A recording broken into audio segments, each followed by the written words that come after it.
En cette fin du mois de janvier, c'est Morzine qui accueille 2 journées de compétition pour la Coupe d'Europe de ski alpin dames. La station savoyarde a tout mis en œuvre pour organiser une compétition de qualité. Des épreuves de slalom géant sont programmées sur 2 jours, mais la neige tombée en abondance vient compliquer la tâche des organisateurs pour la première journée de compétition. Il faut savoir qu'avec les températures assez douces du mois de janvier, la piste n'a été préparée que depuis une dizaine de jours. Donc ils ont mis les bouchées doubles les 4-5 jours de froid qu'il y a eu et ils ont préparé la piste de manière magnifique. Malheureusement, on a cette nouvelle perturbation qui est sur un flux de sud avec des températures très douces. Donc la neige mouillée a pourri un peu la surface. Donc c'est difficile de faire une course dans des conditions d'équité sportive et de sécurité normales pour faire une Coupe d'Europe. Donc on a préféré annuler. Changement de programme pour les athlètes et leur encadrement. On adapte alors la journée pour que tout le monde reste mobilisé autour de la course. Ils ont annulé assez vite, donc c'est pas une journée d'attente au restaurant où c'est repoussé toutes les heures. Ou voilà, donc ça déjà, nerveusement, c'est plus facile à vivre qu'une journée où on passe la journée à attendre et qu'au final, ce soit annulé. Donc ce matin, on a été faire un petit peu de ski libre, on a essayé de skier un petit peu. Il y a certaines filles qui sont allées faire du slalom. On essaye de garder un peu les filles sous tension.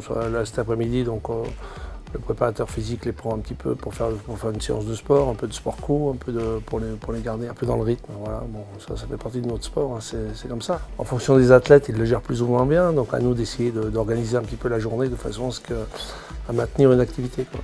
Le travail d'encadrement est essentiel, mais c'est aussi un travail d'autonomie, je pense, des filles, de trouver comment on se prépare, qu'est-ce qu'on doit faire, qu'est-ce qui nous va bien, parce que il y a le groupe, mais il y a aussi ce nous dont on a besoin. Alors il y en a qui vont avoir besoin de faire beaucoup de sport, peut-être, il y en a qui vont avoir besoin justement de s'écarter un peu, il y en a de réfléchir, donc il faut trouver aussi, c'est une manière aussi d'apprendre à se connaître et de savoir ce qui nous convient.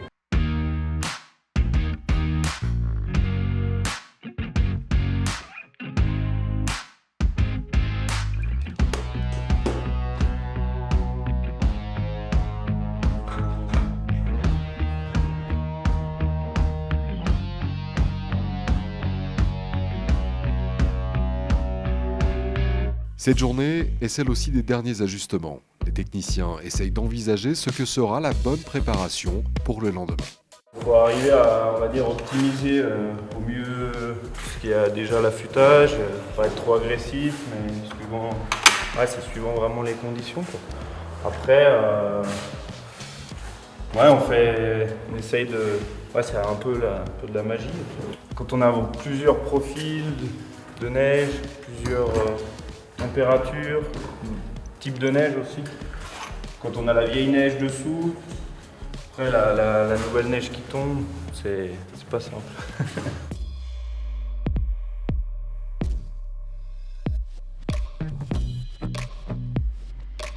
Les derniers entraînements et ajustements réalisés, on prend le temps d'échanger. Une Coupe d'Europe en France présente de multiples avantages. Elle permet par exemple de faire connaître au plus grand nombre ce circuit ô combien essentiel pour la progression des athlètes. Quand on court en France, sur les Coupes d'Europe, on a un quota qui est doublé sur les épreuves techniques.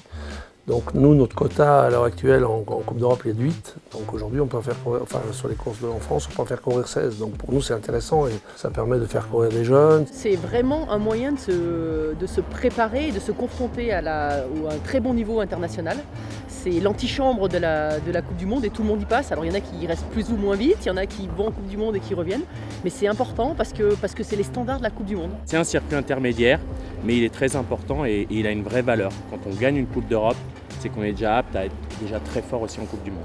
Faire des podiums en Coupe d'Europe, ça montre aussi qu'on est là et je pense que ça donne aussi, ça conforte pour les Coupes du Monde, quoi. On peut prendre la confiance et après sur les Coupes du Monde, déjà descendre des points FIS pour avoir des meilleurs dossards et puis et arriver sur une Coupe du Monde et dire j'ai le niveau d'être un peu plus confiante, quoi. Courir en France, c'est aussi l'occasion de bénéficier d'un véritable soutien populaire et de celui de toute une station. Dorian Escadé pour la France.